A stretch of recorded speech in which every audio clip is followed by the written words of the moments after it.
खबरदार, क्या आप भी कुर्बानी का गोश्त महीनों तक अपने फ्रीजर में संभाल कर रखते हैं? और क्या आप जानते हैं ये खतरनाक भी हो सकता है? बहुत से लोग समझते हैं कि फ्रीजर में रखा गोश्त हमेशा महफूज रहता है, लेकिन हकीकत उसके बिल्कुल बरक्स है। 99% लोग गोश्त फ्रीज करते वक्त एक ऐसी गलती करते हैं जो बाद में बीमारी की वजह बनती है। यही वजह है कि बाज़ औक़ात फ्रीज किया हुआ गोश्त खतरनाक बैक्टीरिया पैदा कर देता है, जो सीधा इंसान की सेहत पर हमला करते हैं। अक्सर लोग कहते हैं कि कुर्बानी का गोश्त 3 दिन से ज्यादा रखना इस्लाम में जायज नहीं है।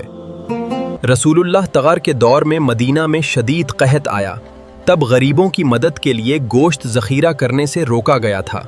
लेकिन जब हालात बेहतर हुए तो सहाबा ने पूछा, या रसूलुल्लाह तरवातर, क्या अब गोश्त जमा कर सकते हैं?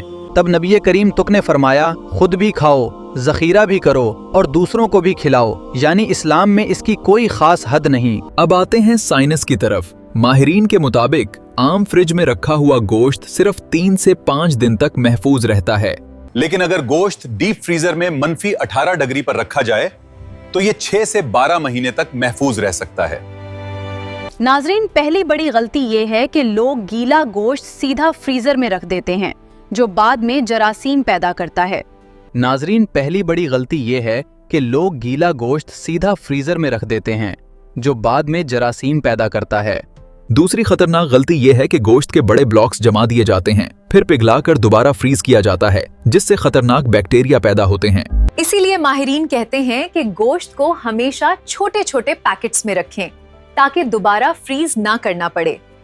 और याद रखें कि गोश्त को हमेशा एयर टाइट या जिप लॉक बैग में रखें, ताकि जायका और क्वालिटी बरकरार रहे। तो साबित हुआ कि शरीयत भी इजाजत देती है और साइंस भी इसकी तायद करती है, बस गरीबों का हक अदा करना जरूरी है। अब सच सच बताइए, आपके घर में कुर्बानी का गोश्त कितने महीने चलता है? कमेंट में जरूर बताइएगा।